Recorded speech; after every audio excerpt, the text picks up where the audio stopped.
crois que cette séquence, je vais devoir la refaire 4 fois avant de la réussir. Salut, j'espère que vous allez bien, que vous passez un bon moment, que votre week-end s'est bien déroulé.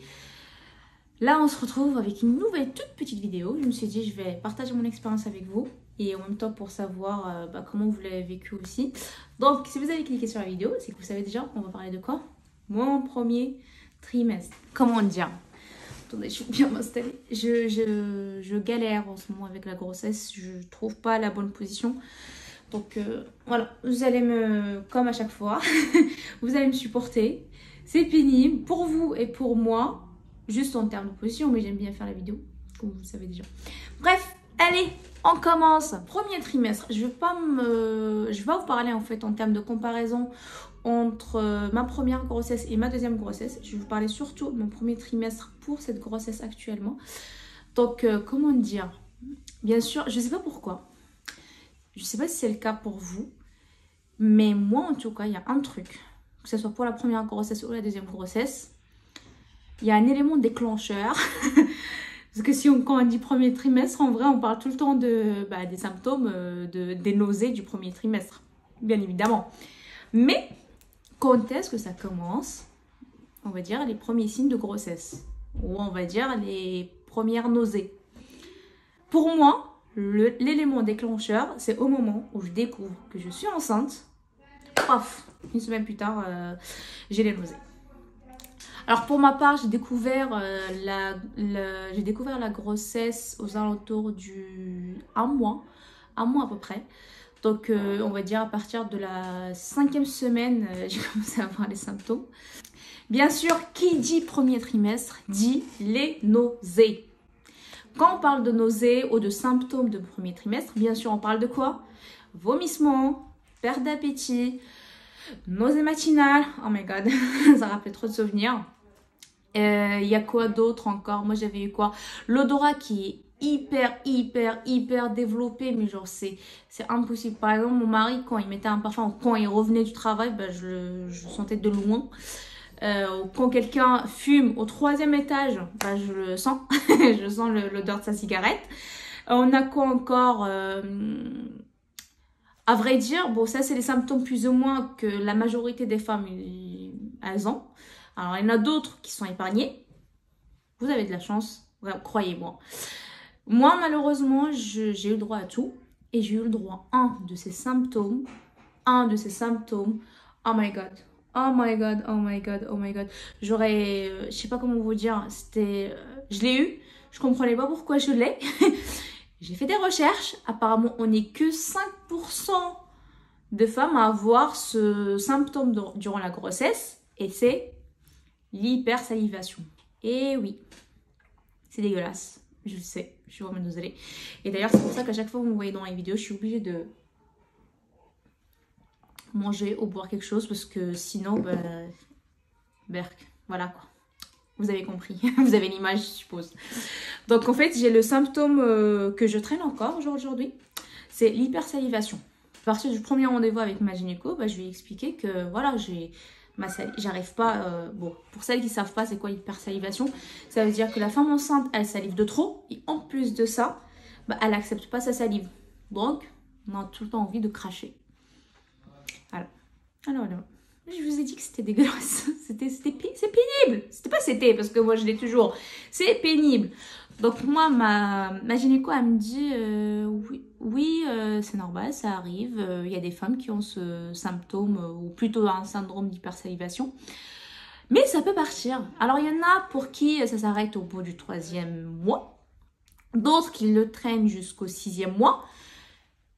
Après, on n'a que 5 voire 2% des femmes qui l'ont jusqu'au l'accouchement. Et je pense que c'est mon cas. Parce que bon là, j'ai dépassé le 6e mois et je l'ai toujours. Bon, c'est moins intense que premier trimestre, mais je vous l'accorde que c'est pénible. C'est toujours pénible. C'est toujours aussi pénible. Donc, je suis obligée d'avoir des chewing-gums partout, d'avoir tout le temps un truc, je mâche un truc pour que je puisse accepter ma salive. Je sais pas comment, j'espère vraiment que le jour d'accouchement, que ça part, parce que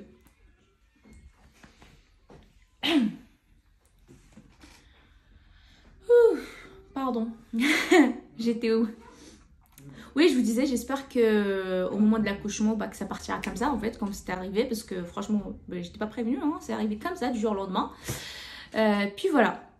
Donc, moi, c'était ça mes symptômes de grossesse. Sauf pour les nausées, en fait. J'ai eu des nausées, pas des nausées matinales, mais j'ai eu le soir. Pourquoi? I don't know. Moi, j'avais le matin, au moins, c'était pas pénible parce que franchement, pas envie de se réveiller en face des toilettes. Hein. C'est pas la meilleure chose à avoir. Mais j'avais en fait des nausées où je vomissais en fait surtout le soir. Je mangeais pas beaucoup, ou j'ai carrément perdu un peu de poids. Pas beaucoup comparé à ma première grossesse, mais un peu quand même. Donc, si vous êtes enceinte, je crois que j'avais déjà dit sur... En tout cas, c'est sûr sur Instagram. Je sais plus si sur YouTube, je vous ai déjà communiqué en fait le... Ah si, je crois que si, je vous l'ai dit. Je sais plus. Bref. Voilà, il y a un médicament en fait qui m'a sauvé la vie, c'est le Caribon.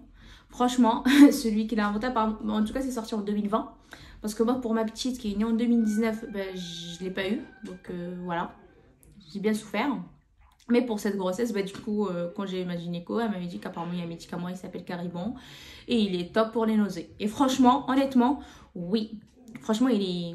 Après, c'est à adapter pour chaque femme. Même votre gynéco va vous dire, non, prenez-le juste une seule fois. Enfin, c'est vous, en fait, en tant que personne, qui va vous saurez, en fait, combien il faut prendre. S'il faut prendre 1 fois, 2 fois, 3 fois par jour.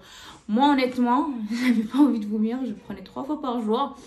À chaque fois, c'était au milieu du repas. Et au moins, je vomissais pas. Ça m'a sauvé la vie, clairement. Pendant le premier trimestre. Bon, j'ai eu les autres symptômes, c'était l'odorat aussi, mais pour l'odorat, on n'a pas grand chose à faire. Sauf que moi, j'ai juste arrêté les parfums et j'ai fait arrêter à toute la famille, clairement, parce que je supportais pas ça. Et voilà, il faut s'adapter avec sa grossesse et voir ce qu'on peut avoir, ce qu'on peut éliminer pour qu'on puisse vivre bien, plus ou moins le premier trimestre. Par contre, on va pas se mentir, pour la plupart, chaque trimestre a ses caractéristiques. Mais le premier trimestre, généralement, c'est le plus pénible pour chaque femme enceinte, en fait. Il y en a où ils ont envie aussi... Ah oui, d'ailleurs, il y en a qui ont envie de dormir, a priori, le premier trimestre. Moi, un peu, j'avais un peu de fatigue, mais c'était pas... Ouais, c'est pas comme si j'avais pris un somnifère et qu'il fallait que je dorme tout le temps. Donc, c'était pas plus que d'habitude. Mais voilà, pour moi, les grosses caractéristiques pour moi de mon premier trimestre, c'est l'hypersalivation et les nausées. Voilà. Je vous ai dit que cette petite vidéo ne sera pas vraiment très très sexy. Mais voilà, il faut bien passer par là. Donc voilà, c'était tout pour moi. J'espère que cette toute petite vidéo vous a plu. Si c'est le cas, n'hésitez pas à liker la vidéo. Aussi me laisser un petit commentaire pour parler de vos symptômes, les symptômes que vous avez eu durant le premier trimestre. Et aussi quelles sont les solutions que vous avez mis en place pour y remédier. Peut-être qu'il y en a d'autres qui vont passer par là et que ça va les intéresser. En fait, on est là entre nous. L'objectif, c'est, comme j'avais déjà dit, c'est de s'aider et de partager en fait les idées d'amélioration, on va dire ça comme ça. Là, c'était tout pour moi. N'hésitez surtout pas à me suivre aussi sur Instagram parce que je partage quelques vidéos, enfin c'est un contenu un peu différent. Là, sur YouTube, je suis vraiment moi. Donc... Voilà, n'hésitez pas à me suivre aussi sur mon compte Instagram, je vous le mets juste là. Je partage un contenu un peu différent, donc c'est une autre image en fait de moi que je présente sur Instagram. Bien sûr, c'est toujours moi, mais voilà, c'est un contenu un peu différent. Pour ce, je vous dis à très bientôt et prenez bien soin de vous.